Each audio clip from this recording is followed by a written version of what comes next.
Last class में हम लोग सिर्फ 2 स्टेप्स को हम लोगों ने डिस्कस किया था कि एंटिटीज क्या होती हैं और उनके एट्रीब्यूट्स क्या होते हैं। एंटिटीज वो नाउन है जिनसे रिलेटेड हम लोग डेटा को स्टोर करते हैं और रिलेशनल डेटाबेस सिस्टम्स के अंदर इन एंटिटीज के टेबल्स मेंटेन किए जाते हैं। Table means rows and columns की फॉर्म में डेटा को स्टोर किया जाता है। दूसरी चीज ये कि जब आप एंटिटीज बना लेते हैं और एंटिटीज बिजनेस रूल्स की बेस पे बना लेते हैं तो आपको क्या करना होता है कि इन एंटिटीज के एट्रीब्यूट्स फाइंड आउट करना। एंटिटीज के एट्रीब्यूट्स कैसे निकलेंगे जनाब? आपके बिजनेस रूल्स आइडेंटिफाई करेंगे कि कौन कौन सी एंटिटीज का डेटा हम लोग स्टोर किया करेंगे और उस डेटा में क्या क्या चीजें हम लोग रखा करेंगे। Attribute means properties. आप किसी भी एंटिटी के, फॉर एग्जांपल हम लोग स्टूडेंट एक एंटिटी है तो स्टूडेंट का roll number, first name, last name, father name, address, mobile number, ये सारी चीजें एट्रीब्यूट्स के अंदर शामिल। ओके, ये 2 चीजें हमें ऑलरेडी इनका आइडिया है। अब हम लोगों ने इन एंटिटीज को आपस में रिलेट करना है, उनके रिलेशनशिप्स एस्टेब्लिश करने। रिलेशनशिप्स की क्या क्या टाइप्स होती हैं और इनको कैसे कैसे सेट किया जाता है, इन चीजों को हम लोग अभी नेक्स्ट आने वाली स्लाइड्स के अंदर।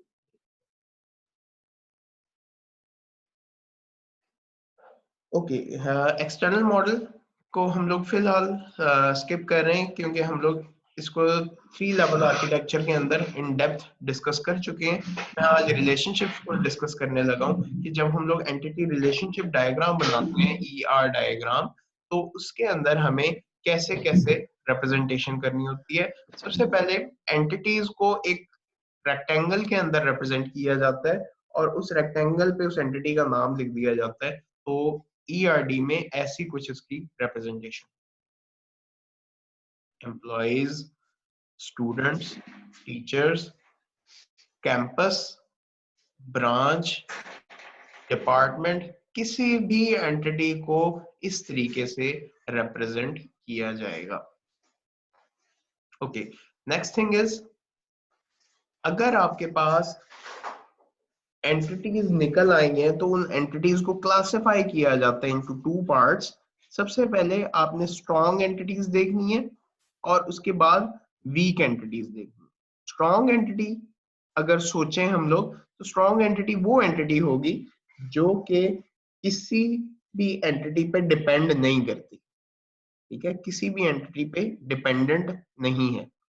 सिमिलरली वीक एंटिटी वो एंटिटी होगी जो कि किसी एंटिटी पे, किसी स्ट्रॉन्ग एंटिटी पे डिपेंडेंट हो, डिपेंड कर रही हो।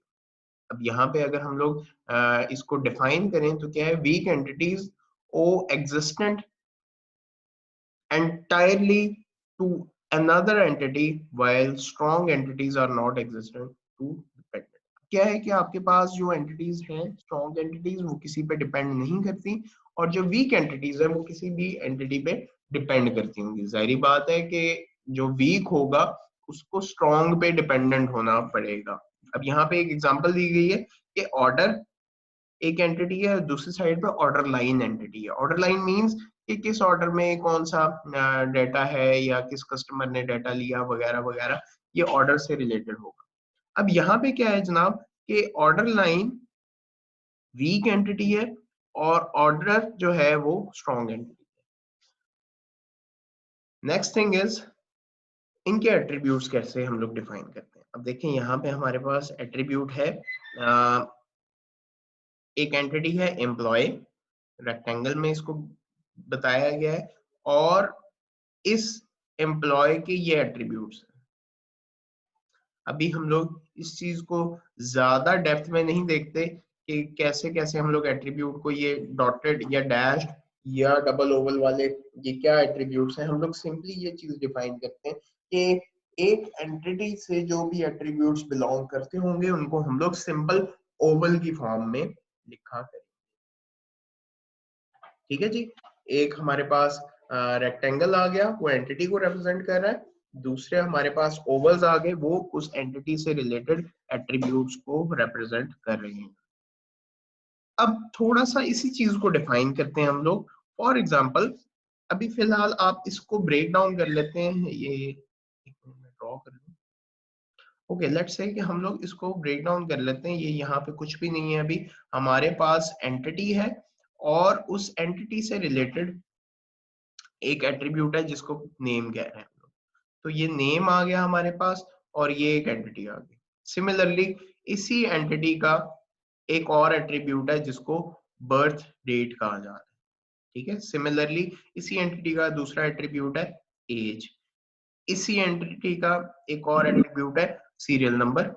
इसी एंटिटी का दूसरा एट्रीब्यूट है प्रोजेक्ट। अब ये तमाम एट्रीब्यूट्स इस एंटिटी एम्प्लॉय से रिलेट, ऐसा भी हो सकता है कि एक एट्रीब्यूट फर्दर डिफरेंट एट्रीब्यूट्स में डिवाइड किया जाए, या वो कंपोजिट एट्रीब्यूट हो सकता है या वो सिंपल एट्रीब्यूट हो सकता है। अब सिंपल एट्रीब्यूट होगा, सिंपल वो एट्रीब्यूट होगा जो कि किसी और फॉर्म में ब्रेक डाउन नहीं हो सकता। फॉर एग्जाम्पल हमारे पास बर्थ डेट जो है वो एक सिंपल एट्रीब्यूट है, इसको हम लोग अभी ब्रेक डाउन नहीं कर रहे, इसको ब्रेक डाउन भी किया जा सकता है। नेम एक ऐसा एट्रीब्यूट है, कॉम्पोजिट एट्रीब्यूट है, जो कि कॉम्बिनेशन डिफरेंट एट्रीब्यूट्स के कॉम्बिनेशन से बना। अब नेम को अगर हम लोग ब्रेक डाउन करते हैं तो name first name, middle name और लास्ट नेम में कन्वर्ट हो जाएगा। तो ये हमारे पास इस नेम एट्रीब्यूट को फर्दर सब डिवाइड कर दिया हम लोगों ने डिफरेंट एट्रीब्यूट्स के अंदर। So first name, last name and middle name, ये हमारे पास इस एट्रीब्यूट को, कंपोजिट एट्रीब्यूट को हम लोगों ने ब्रेक डाउन कर दिया इनटू सिंपल एट्रीब्यूट्स। सिमिलरली अगर हम लोग एज की बात करें तो एज हमारे पास ऐसा एट्रीब्यूट है जिसकी वैल्यू किसी और एट्रीब्यूट पे डिपेंडेंट है।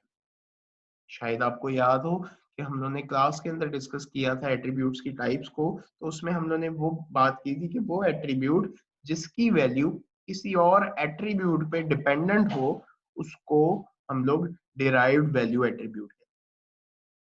अब देखें, एज हमारे पास डिराइव्ड वैल्यू एट्रीब्यूट है, इट मींस कि इसकी वैल्यू किसी और एट्रीब्यूट पे डिपेंड करती है। अब इसकी एग्जांपल हमारे पास क्लियर है कि एज की वैल्यू डेट ऑफ बर्थ की वैल्यू पे डिपेंडेंट है। एम्प्लॉय जिस डेट पे उसकी बर्थ हुई है उसको कैलकुलेट किया जाए आज की डेट के साथ, तो हमें पता चल जाएगा कि इस एम्प्लॉय की एज कितनी होगी। सो एज एक डिराइव्ड वैल्यू एट्रीब्यूट है, इसकी वैल्यू एक और दूसरे एट्रीब्यूट से अखज की गई। ठीक है जी, ओके। एसएसएन सीरियल नंबर, ये इसको अंडरलाइन किया गया है। अंडरलाइन मींस कि ये ऐसा एट्रीब्यूट है जो कि की एट्रीब्यूट है, या इसको दूसरी टर्म्स में हम लोग कहते हैं कि प्राइमरी की। प्राइमरी की को भी इन डेप्थ हम लोग डिस्कस कर चुके हैं क्लास के अंदर, इसलिए मैं आपको बहुत ज्यादा इसको एक्सप्लेन नहीं करूंगा। इन शॉर्ट, ये एक यूनिक एट्रीब्यूट है जो कि एम्प्लॉय के रिकॉर्ड को आइडेंटिफाई करने के लिए काम आए।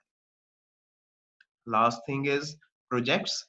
ये प्रोजेक्ट ऐसा एट्रीब्यूट है जिसमें डबल ओवल लगा हुआ है, और डबल ओवल मींस कि वो एट्रीब्यूट जिनकी मल्टीपल वैल्यूज निकलती। In short, multi valued attributes को प्रोजेक्ट्स डबल ओवल से रिप्रेजेंट किया था। मल्टी वैल्यूड एट्रीब्यूट की हम लोगों ने एग्जांपल देखी थी कि स्टूडेंट है, स्टूडेंट की डिग्री। अब डिग्री एक ऐसा एट्रीब्यूट है जिसके रिलेटेड, जिसके अगेंस्ट मल्टीपल वैल्यूज निकलती हैं। फॉर एग्जांपल, एक स्टूडेंट उसने मैट्रिक किया, सेम स्टूडेंट उसने एफए किया या एफएससी किया इंटर लेवल पे, फिर सेम स्टूडेंट ने बैचलर्स किया, सेम स्टूडेंट ने मास्टर्स किया। तो अब ये क्या है कि एक स्टूडेंट से रिलेटेड मल्टीपल डिग्रीज निकल रही हैं, तो ये डिग्री जो है वो मल्टी वैल्यूड एट्रीब्यूट है। लैंग्वेजेस की अगर हम लोग बात करें, मैं एक पर्सन हूं, मुझे इंग्लिश आती है, मुझे उर्दू आती है, मुझे पंजाबी आती है एंड सो ऑन। तो मुझसे रिलेटेड मेरे अगेंस्ट मल्टीपल वैल्यूज निकल रही हैं लैंग्वेजेस। तो लैंग्वेज जो है वो मल्टी वैल्यूड एट्रीब्यूट होगा, और जब भी मल्टी वैल्यूड एट्रीब्यूट को हम लोग ईआरडी में रिप्रेजेंट करेंगे उसको डबल ओवल के साथ किया। ठीक है जी, कोई क्वेश्चन है इससे रिलेटेड आपका?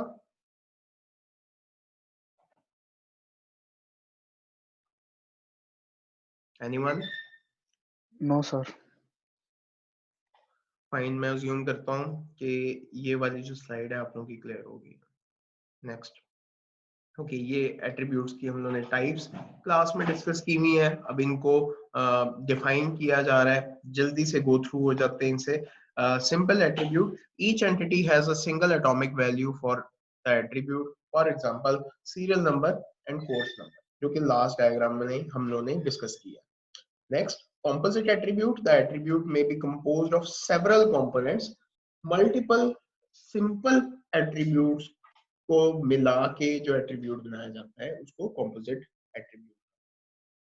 Okay, multi-valued attribute. An entity may have multiple values for that attribute. For example, color of a car or previous degrees of student, etc. Derived value attribute. The domain value of attribute can be determined from one or more other attributes. एक या एक से ज्यादा attributes पे dependent होगी इस derived value attribute की value. Fine. आगे चलते हैं. Okay, अब हम लोग देखते हैं entities के relationships क्या. हमारे पास entities के 3 relationships होते हैं, या relationships को 3 क्लासेस में डिवाइड किया जाता है. सबसे पहले 1-to-1 रिलेशनशिप, उसके बाद 1-to-many रिलेशनशिप, और उसके बाद many-to-many रिलेशनशिप. इसकी रिप्रेजेंटेशन हम लोग अगर व्हाइट बोर्ड पे करें बहुत ज्यादा हमारे लिए आसान होगी. मैं इसको व्हाइट बोर्ड पे कन्वर्ट कर देता हूँ, फिर उसके बाद आपको एग्जांपल इसकी एक्सप्लेन कर.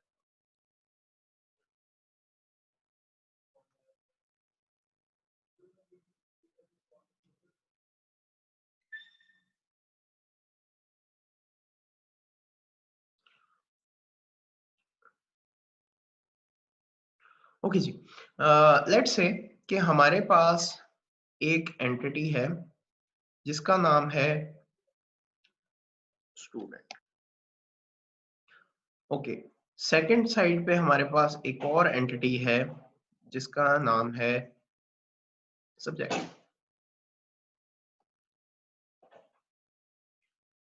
ओके, मैं इन दोनों के दरमियान में एक लाइन ड्रॉ कर देता हूं जनाब, जो कि इन दोनों एंटिटीज के दरमियान में एक रिलेशनशिप एस्टेब्लिश करने की रिप्रेजेंटेशन. ओके, हम लोगों ने अभी डिस्कस किया कि हमारे पास जो रिलेशनशिप की टाइप है, एक है 1-to-1, एक है 1-to-many, और दूसरी है many-to. हमारे पास 3 टाइप्स हैं इस रिलेशनशिप की. आपके ख्याल के मुताबिक स्टूडेंट और सब्जेक्ट में कौन सा रिलेशनशिप होगा? क्या ये 1-to-1 है, 1-to-many है, या many-to-many है? प्लीज अपने माइक्स ऑन करें और मुझे बताएं कि ये कौन कौन से रिलेशनशिप में फॉल करता है. 1-to-many. Fine, 1-to-many. और 1-to-1 भी कर सकते हैं. अच्छा, बाकी लोग? सर मैनी टू मैनी भी हो सकता है. ठीक है. और 1-to-many जुनेद कह रहे हैं 1-to-many होगा. ओके, अमारा आप बताएं.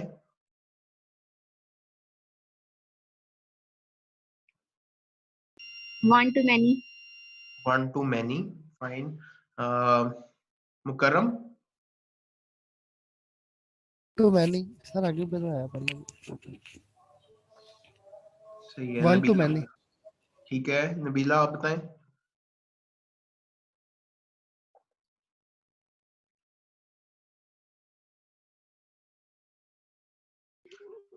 Sir, 1-to-many. 1-to-many. जी Rimsha? 1-to-many. Sarish Nawaz? Sir 1-to-many भी हो सकता है, 1-to-1 भी हो सकता है, और many-to-many भी हो सकता है. फाइन. जस्टिफाई करें, ये ऐसे तीनों क्यों हो सकते हैं?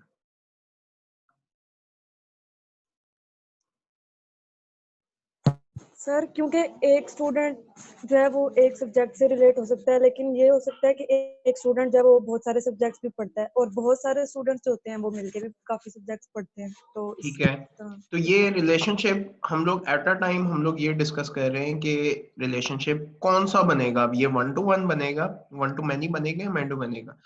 ये तीनों पॉसिबिलिटीज मैंने आपको बता दी हैं। 1 to 1 भी हो सकता है, 1 to many भी हो सकता है, मैनी टू मैनी भी हो सकता है। लेकिन स्टूडेंट और सब्जेक्ट के दरमियान में कौन सा रिलेशनशिप बन सकता है? इन तीनों में से कोई एक होगा।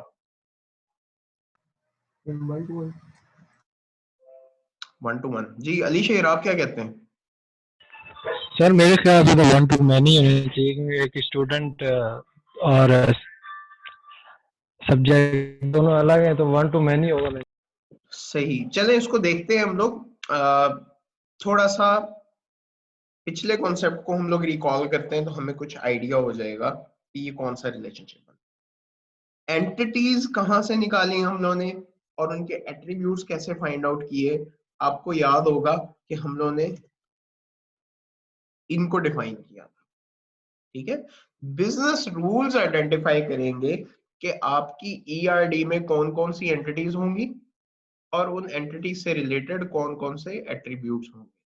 जब ये चीज आइडेंटिफाई हो जाएगी तो आपके बिजनेस रूल डिफाइन करेगा कि आपके जो ऑर्गेनाइजेशन है या आपका इंस्टीट्यूट है, इसमें इन एंटिटीज के दरमियान में किस टाइप का रिलेशनशिप एस्टेब्लिश हो रहा है।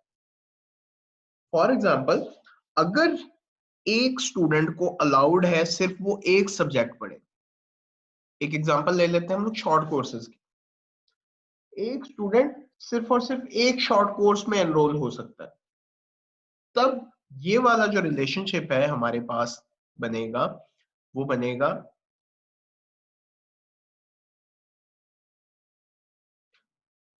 1, एक साइड पे 1 लगा दिया, दूसरी साइड पे भी 1 लगा दिया, तो ये 1 to 1 रिलेशनशिप है। इसमें क्या हो रहा है कि स्टूडेंट को अलाउ किया जा रहा है कि वो सिर्फ और सिर्फ एक सब्जेक्ट को स्टडी करेगा। यहाँ पे 1 लग गया और यहाँ पे 1 लग गया। सिमिलरली, अगर हमारा बिजनेस रूल ये कहता है कि हमारे स्टूडेंट को अलाउड है कि वो multiple subjects at a time पढ़ सके, तो उसमें होगा ये 1 to many। समझ रहे हैं जी? Similarly, yes sir. अगर हमारा सिस्टम या हमारे बिजनेस रूल ये अलाउ करते हैं कि हमारा जो स्टूडेंट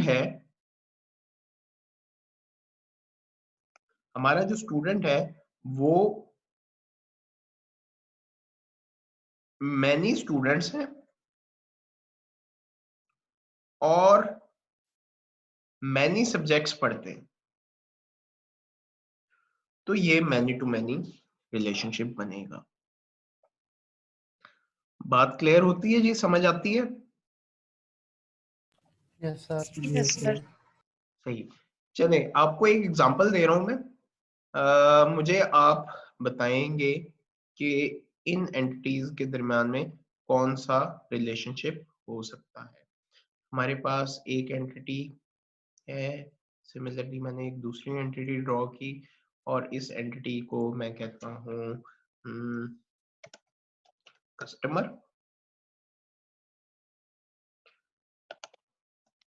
एंड प्रोडक्ट। कस्टमर और प्रोडक्ट के दरमियान में कोई रिलेशनशिप है। ये रिलेशनशिप किस कैटेगरी में फॉल करता होगा? 1 to 1, 1 to many या many to many?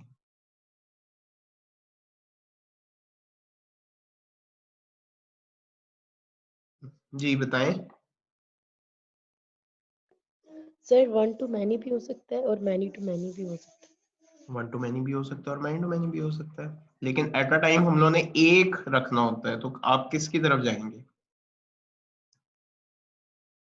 many to many। ठीक, किसी और का कोई ओपिनियन?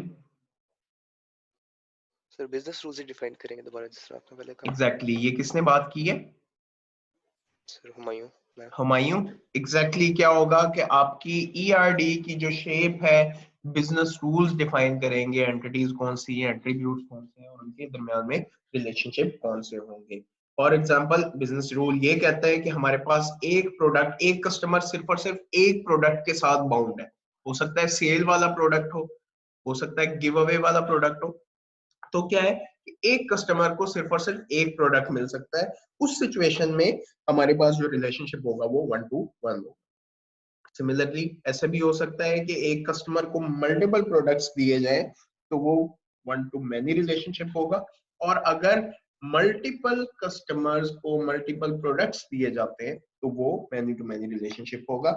एकदम से आपने अपना फाइनल वर्डिक्ट नहीं देना होता, आपको बिजनेस रूल्स का पता होना चाहिए, क्योंकि ये एक ओपन एंडेड क्वेश्चंस मैंने आपसे पूछे थे और बिजनेस रूल्स इनको बाउंड किया करें। ठीक है, तो आपने बिजनेस रूल्स को देखना है कि बिजनेस रूल्स की बेसिस पे एंटिटीज कौन कौन सी निकलेंगी, उन एंटिटीज के रिलेशनशिप कौन कौन से होंगे, उन एंटिटीज के एट्रीब्यूट्स कौन कौन से। क्लियर है जी? किसी को कोई इशू है यस सर। तो डिस्कस कर लें, कोई मिसकंसेप्शन है तो अभी क्लियर कर लेते हैं।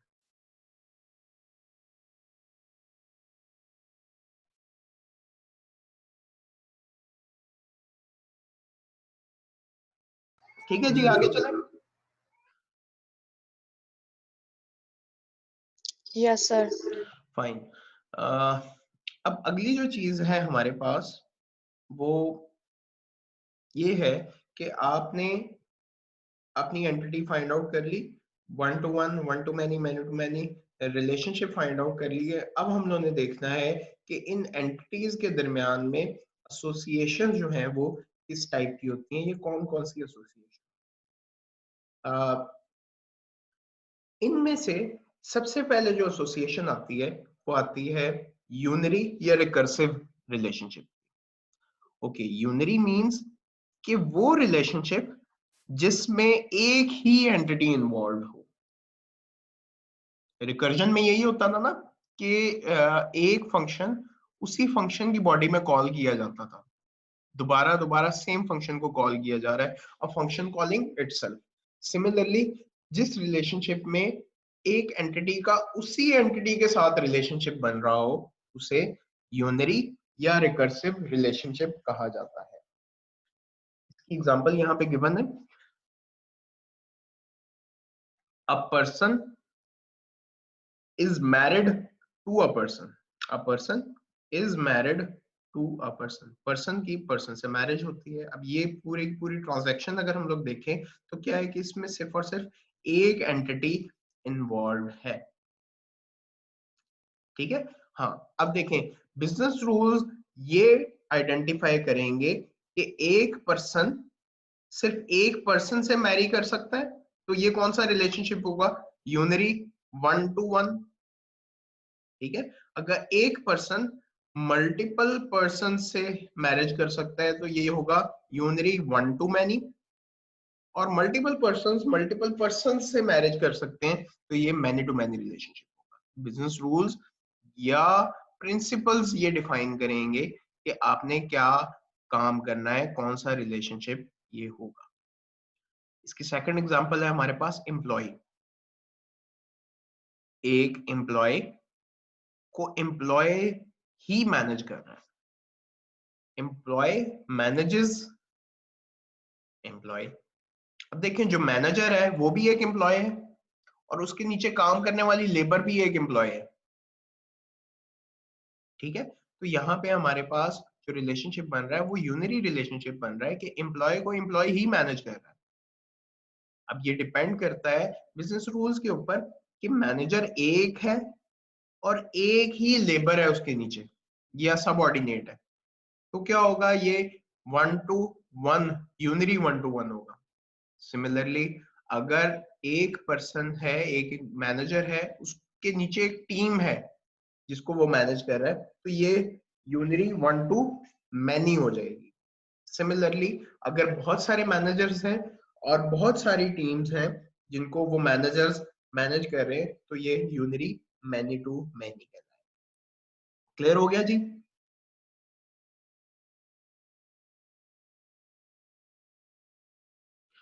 ओके, इससे रिलेटेड कोई और एग्जांपल, यूनरी रिलेशनशिप से रिलेटेड कोई और एग्जांपल आपके माइंड में आती है?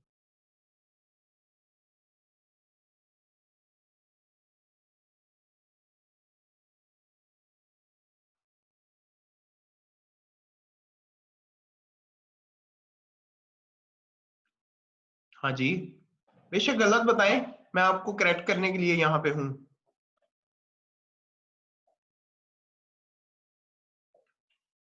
Unary relationship,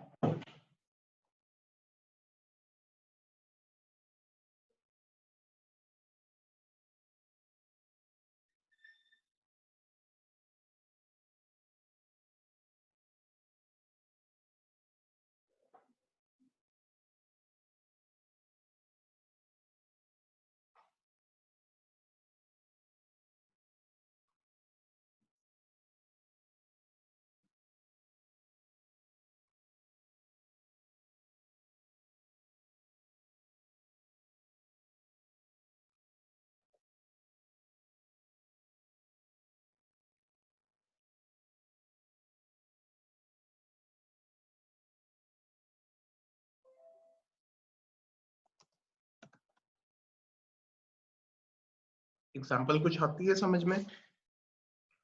Facebook user is a friend of Facebook user. एक फेसबुक यूजर है, उसी के फ्रेंड फेसबुक यूजर्स होते हैं। अब ये फेसबुक के सिनेरियो में हमारे पास कौन सा रिलेशनशिप निकलता है? एक फेसबुक यूजर है और उसके मल्टीपल फ्रेंड्स होते हैं फेसबुक यूजर। ओवरऑल इसको पूरे सिनेरियो में देखा जाए तो ये एक मैनी टू मैनी रिलेशनशिप को रिप्रेजेंट करेगा कि हमारे पास मैनी फेसबुक यूजर्स हैं और उनके मैनी फ्रेंड्स हैं। आई होप आप लोगों को यूनरी रिलेशनशिप की समझ आ गई होगी। अगर कोई इससे रिलेटेड कोई क्वेश्चन है तो यू आर मोस्ट वेलकम, मुझसे भी पूछ सकते हैं।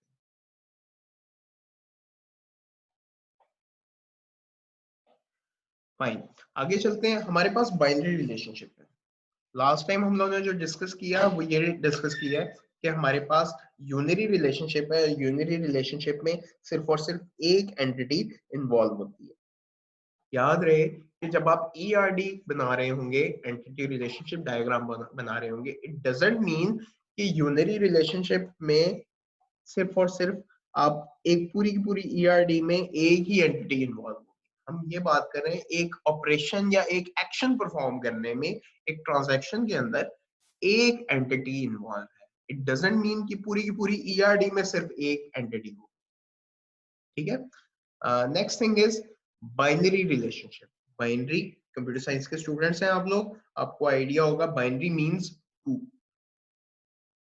इसमें क्या किया जाता है कि एक एंटिटी को दूसरी एंटिटी के साथ रिलेट किया जाता है। जैसे हम लोगों ने अभी एग्जांपल भी दी, जब मैं one to many, many to many को एक्सप्लेन कर रहा था, तो वो मैं बेसिकली बाइनरी रिलेशनशिप्स को डिस्कस कर रहा था कि एक एंटिटी का दूसरी एंटिटी के साथ कुछ रिलेशनशिप बनता है। एम्प्लॉय और पार्किंग प्लेस, एक एम्प्लॉय को अलाउड है सिर्फ एक पार्किंग प्लेस अपनी गाड़ी को पार्क करने। Similarly product line and product, product line में मैनी प्रोडक्ट्स कंटेन करते हैं, तो ये भी बाइनरी रिलेशनशिप है, लेकिन ये वन टू मैनी है। सिमिलरली स्टूडेंट एंड सब्जेक्ट या course, many students are registered for many courses. तो ये हमारे पास बाइनरी रिलेशनशिप की कुछ एग्जांपल्स हैं। आगे आता है टर्नरी रिलेशनशिप।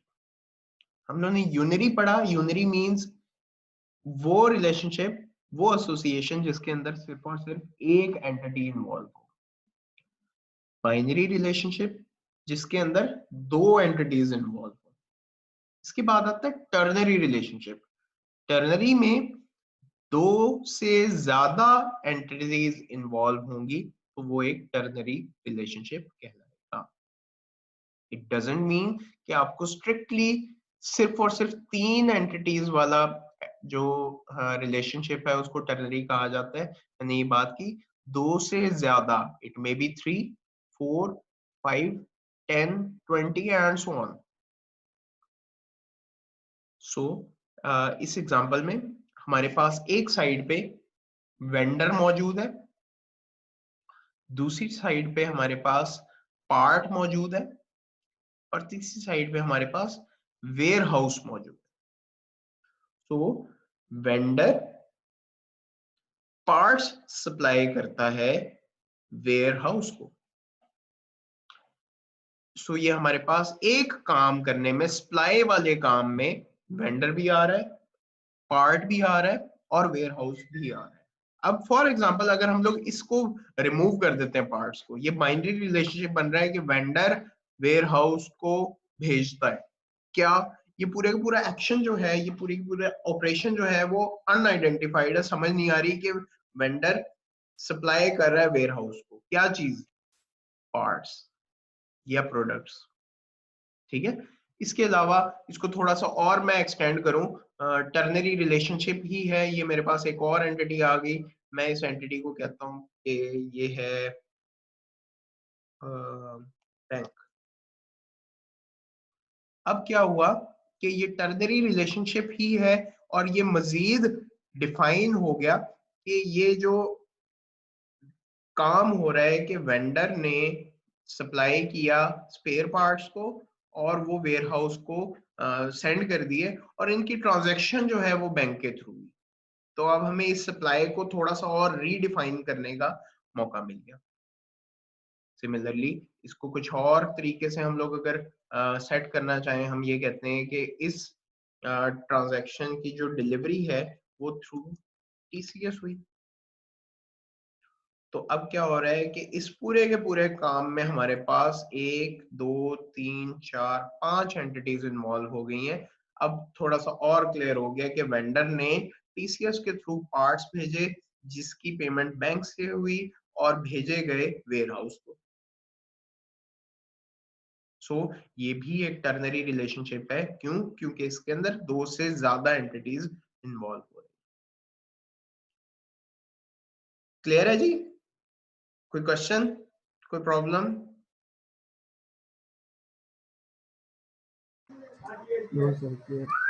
ठीक है जी, ये यहाँ तक आज हमारा काम था। एंटिटीज और रिलेशनशिप हम लोगों ने डिस्कस किया।